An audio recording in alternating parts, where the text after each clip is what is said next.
Hey traders, welcome to Charts and Coffee. Happy Thursday, everybody. We're taking a look at where we sit just 5 days into September. And, in the backdrop of what's happening in September, we know that there tends to be a lot of weakness in this month. But, we can't account for the nuances that every year we're going to go through now. So for this particular year, this particular September, we have the first of a series of highly anticipated rate cuts starting in 13 days. Most of that's been discounted, right? So if you're wondering, Rod, do the rate cuts keep some bullish optimism alive and well in the indices in the stock market? Yes, and this is what I'm hypothesizing. Two things have to happen. One, the Federal Reserve has to be pretty clear about this being the first of at least 7 quarter-point cuts that we're going to have. And the other part of it, and this is a little bit more on my wish list, but this would help a lot in terms of expectations, is the Federal Reserve has to dump this really, really strong allegiance they have to data dependence, because that means every meeting is a live meeting. Every meeting is a will they, won't they. And not that that's a bad thing, but it's going to make all of us have to keep an eye on every CPI, PCE, non-farm jolts. And then now we're adding back in the consumer. We really haven't been as concerned about consumer data, whether that be pending or new home sales, retail sales, consumer sentiment numbers. Those have been on the back burner in favor of employment numbers and in favor of inflation numbers. Speaking of employment numbers, we've got some tomorrow before the bell, 8:30 a.m., non-farm payroll. There are 3 headline numbers that come out with that: the unemployment rate, the NFP itself, and the average hourly wages. And then the non-farm payroll release is enormous. It usually takes about 12 minutes at least. I found 10 to 12 minutes to fully digest, but those headline numbers will create most of the volatility that we all know and love. All right, so where are we in terms of the S&P? Look, gang, if we step back and look at where we are, this has been a very good year. This has been a very strong overall performance from the S&P. We had fantastic trading for the first 3 months of the year. We had really what you could consider very good trading from about mid-May to mid-July. So we've had pockets of very nice trends, but we've also had pockets of this chop. We could see the chop from April into mid-May. We can see the chop here that started in mid-July, was sort of exaggerated by that Japanese yen and carry unwind, but we're right back to where we were. So let's just presume that what was supposed to happen, sans this black swan event, which, by the way, gang, it cracks me up when folks think, hey, here's a black swan setup. Black swans inherently mean we don't know they're coming. So, some trick that is. But anyway, we didn't know this was coming. So if you were just to imagine erasing that little window of the yen and the carry, well, this is where we would have been, into mid-July to late July, and that's pretty much where we're holding. So this is just a holding pattern below 5,800. 5,800, gang, that's 1,400 higher points than we were in Q4 of last year. So it just cracks me up, the persistent bearishness. And I got to tell you, gang, it's an opportunity cost, right? When we're going to sit around thinking, oh, but yield curve inversion. That happened back in late 2022. This is what I mean. So we just take the index for what it is. And what the index is right now is really very much being led by financials and by healthcare. They're still a little rocky, but financials and healthcare have been very, very much the beneficiaries of flow at the end of August. I'd throw industrials in there as well. So those would be places that we want to keep an eye on. All right. So if we have any questions, let's see, feel free to type them on in. And if you don't know already, I do have tomorrow, I do have plans to release some more of the trades viz. So some of you might have already seen that Tuesday. So I'll be releasing some more of the August trades viz that we've been doing in the Sector Secrets Master the Trades, and also some of the testing that I continue to do for the SPX. All right. So let's see, what do we have here? Good morning, good morning. And all right, TLT. Hey there, Will. All right, let's jump into it. So if I'm going to look at TLT, I'm going to look at the futures contract. We're long, for example, gold. So let me just step back. Great question. Well, thank you for that. So anytime we're looking at TLT, GLD, QQQ, SPY, DIA, IWM, and anything where there is an ETF that's directly associated with a futures contract. Let's look at the 23-hour version of that market, the more complete version of that market via the futures. So if I'm looking at TLT, great question, Will, because I do have a lot of interest in this. I will tell you a number of our members are long. I did not get a great fill on our setup. We actually got long TLT. My fill was just not great. It happens. And some of our members got better fills than I did, which I'm so happy about. And they're still in this long trade. You might say, Rog, how would that happen? Because we don't do fill alerts in the Sector Secrets Mastery. I don't tell you after I've done something. We actually do setup alerts, which is to say, when TLT reaches this price by the whatever the call or the put, whatever the actual item is that we want to buy. So this way, everyone's got a heads up. When we get down there, some traders just are able to be a little bit more patient, or they route their orders clearly better than I did. So I like to brag on our members. I'll tell you, if I'm not making money on the trade, I love that some of our members are. So here's what I'll say about TLT. We're already in there, Will. So there's nothing that I can do up at these highs. The whole idea was to take advantage of what has been strong, bullish green candles and the daily price movement range. And that was something we did back into the 30th and then third, right in that little window there. So this is where fills are so important, right? Sometimes I might be doing a few too many things. I know all of us can end up that way. We're trying to juggle a few things, and a lousy fill can make a big difference as to whether or not that trade is sustainable. And that's really the way it should be. Good fills do make for easier trades. That's an old saying, and I do believe it to be true. But there's nothing I can do after. This is what now the third candle higher. But these are the two candles that I would recommend, Will, you check out, because this is where that window was for us. The 30th and the third. And, I can even throw in the 29th in there. This was a difficult transition, but nonetheless, we want to stay bullish. Notice there's no red candles.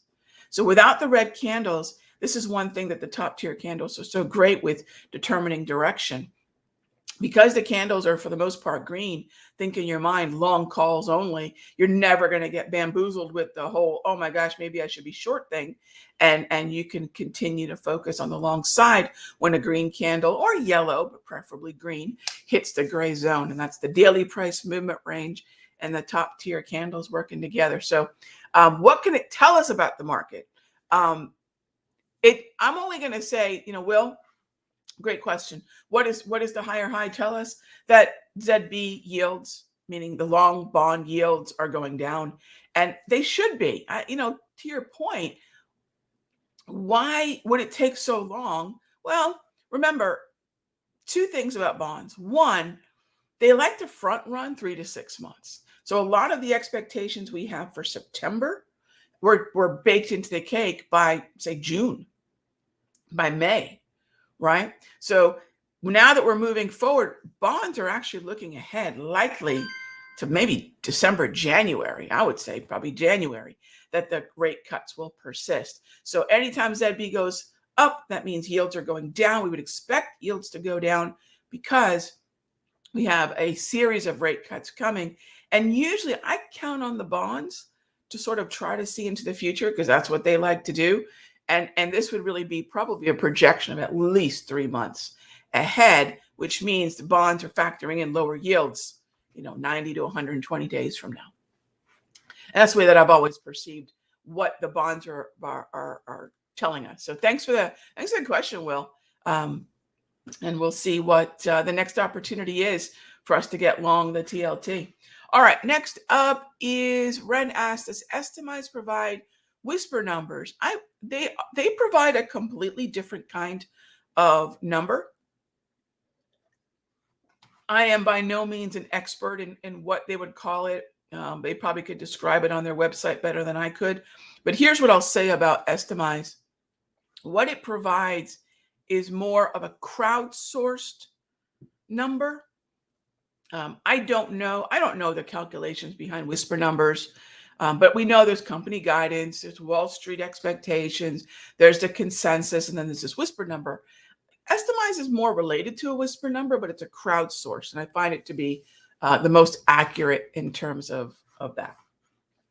All right, and by the way, they probably have some better explanation than I gave you of how their process works. I'm a fan, and I've used that site for many years, and so that's kind of the way I view what the information is that I get from Estimize. All right, next up is, let's see, Jess asks, do I have Pepsi calls? Yes. So Pepsi's an interesting story in risk management. And if we're thinking about, again, one thing that all of us, right? It's not very often I'm going to say always, never, or all of us. This is an all of us thing. Account growth is really synonymous with risk management and position sizing. And Pepsi is such a great example of how we can have pretty much a 3x winner and still have been stopped out of a leg of this. Wait, Rog, what are you talking about? I'll tell you right now. So Pepsi was a trade that we entered.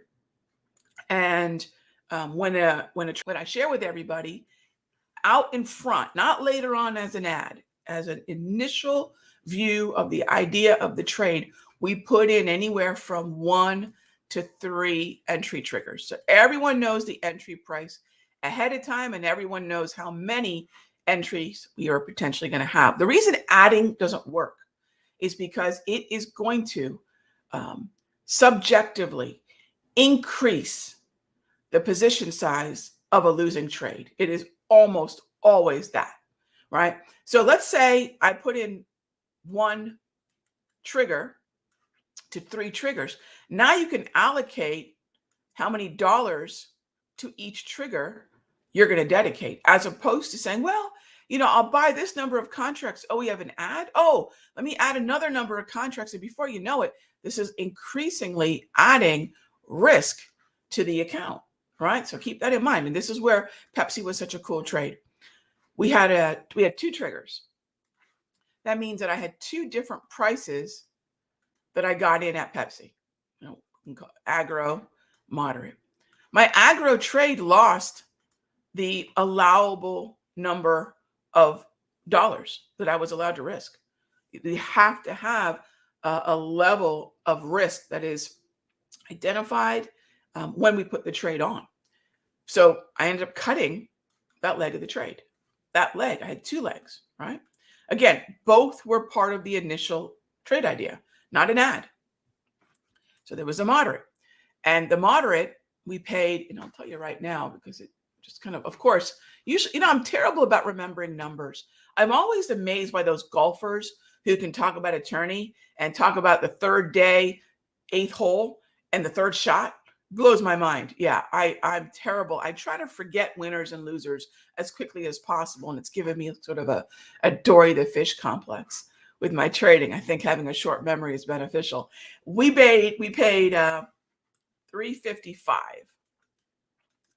per contract for this, and we just scaled out yesterday at $950. But my first leg went from, I believe it was $395 to $296, and I cut it, right? But I still had this position on, and notice there's 40 cents difference between these 2 prices, right? And so that's where Pepsi is right now. We got in at $355 per contract, $355, and trade's still open. The most recent scale was $9.50, and these are the Pepsi September 21 70s. And that's just a little bit of a sample of what we do in the mastery, in the way that we do it. All right. So then let's see. Yeah, bots reminding me I got a lousy fill on that one. Probably, but again, what's so great about that is because we do setup alerts, everyone has the chance to price out those options at the same time I'm doing it. And then everyone has the choice to say, you know what, Ron, this might present too much risk or I don't like it, but you've got a fair shake at least understanding the trade. And that's the whole point of putting a setup out there. It's not to tell you to do anything, to show you, hey, this is what's possible and does it fit your risk and reward scheme. All right. FSLR, sure.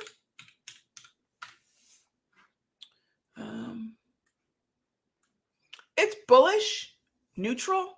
It's just not a pretty chart. Here's the thing. If I'm looking at FSLR, it's not that there isn't a setup here, right? Before we say, what is the trade? Before that really comes why, right? Why does this particular symbol deserve my attention? So I can talk about what the trade is, and that's going to be pretty much this area between the Darvis area here. You can use the anchored VWAP. We're above the equator. I'd love to see price stay above the 200 major psychological level, but that's the what of it, right? But the why is where the wheels fall off the wagon for me, because when I look at the broader averages, when I look at the sectors weighted within them, the individual stocks, Panthers, I would say there's just better things to trade. So there's the what of the trade, which I'm happy to share with you, but I'd be remiss if I didn't add in, well, why of everything out there, of this sea of stocks and ETFs and futures contracts and everything that we have access to, why this one? And I always ask myself, why this one? So when we got into something like we just talked about Pepsi or Coke or gold, right? Why that? Why that symbol? And it usually has to do with being an outperformer. It usually has to do with, in this sea of names, there's strength, and this is the strongest of them. And that's a lot of kind of going back to account growth, what you trade.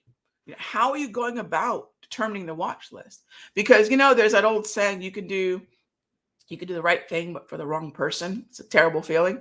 Well, you can put on the right strategy and execute it beautifully for the wrong stock. And if you do that often enough, it just won't lead to account growth. So to me, I'm not saying that FSLR can't move, but again, I think it goes back to why that name. Why would that deserve to be on the watch list? And think of that watch list building process as another key to account growth, which is why we're all here, right? Which is why we're all tuning in at 9 a.m., 30 minutes before the bell rings, to get a jump on this game that we know we can win, but maybe we're struggling with some of these really foundational concepts of what we trade, how much we trade, and how much do we risk, right? Get those three things right.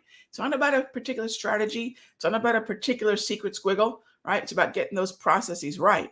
And then if you rinse and repeat that, now you've got a formula that's repeatable, right? And that's really what account growth is. It's the boring stuff. You talk about athletes. When an athlete reaches a certain level, we go, oh, what's this fancy trading you're doing? And they'll all say the same thing. I work on the fundamentals. I work on the basics until they're not even conscious anymore. I just do it right the first time. Yeah. All right. So let's see what else we have here. CEG, XLU. Yeah, Bob, I like XLU. This is a sector we've been talking about in the mastery for a really long time. And I love that you're looking at it, because it's one of those uncommon sectors that, frankly, that's just not really on anyone's radar. So I love to see it on yours. That's fantastic. So what would we do? So CEG, of all the names that I'm allowed to focus on, I got to tell you, Bob, that's the one that I would say we want to leave alone. And here's why, right? We want to focus on the trend and momentum of the individual names within them. My 2 cents is Dominion, Duke, Southern, NEE, maybe AEP. Look, if the tide continues to move higher, keep an eye on CEG as it closes in. But here's the thing: if you're not using the Bob, if you have the top tier candles, which is a premium tool, use them. But if you don't, at least put the classic grab on your chart, because what it would have done is show you we were neutral to bearish. And it would have easily differentiated between why to stick with NEE or Southern or Duke or Dominion as opposed to it. But I like the sector. I like the sector. As far as support goes, keep an eye on the propulsion. I'd say that's going to be where, if anywhere, we want to see some support. And you want to see XLU move higher as well. Okay, Bob? But this is kind of going back to what you trade, right? Having that watch list. I love where you're looking. I just think there were better stocks in that group. But thank you for sharing that. Okay, gang, as always, thank you so much for being here for Charts and Coffee. I'll see you tomorrow, same time, same station. Be good to each other.